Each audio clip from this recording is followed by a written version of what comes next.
सावधान चुट्टी ठारू मध्य कम ओजनर ए मिनरल्स आपनक हेल्थ को डैमेज कर दे पारे। कोन सुगर कंट्रोल हेउनी क्रोमियम डेफिशिएंसी ओनली 25 रु 35 माइक्रोग्राम पर डे आवश्यक होइथाय। बैलेंस मील आउ लाइफस्टाइल रो प्रैक्टिस करंतु। थायराइड मेटाबॉलिज्म स्लो आयोडीन रो डेफिशिएंसी होइथाय पारे। ओनली 150 माइक्रोग्राम पर डे आवश्यक होइथाय। आयोडाइज सॉल्ट सह नेचुरल डाइट नेबारे प्रैक्टिस करंतु। सबु बेले थका थका बा वीकनेस लागुची कि आयरन डेफिशिएंसी ओनली 8 रु 18 mg पर डे आवश्यक होइथाय। साग सबुज पनीपरिया गुड़ आदि खाद्य ऐड करंतु।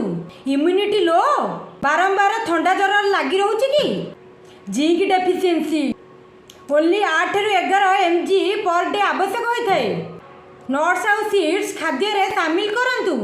स्ट्रेसफुल लाइफ निद हेउनी कि मैग्नीशियम डेफिशिएंसी ओनली 300 रु 400 mg पर डे आवश्यक होइथाय। देखंतु अमाउंट छोट किंतु इम्पैक्ट बहुत बड़।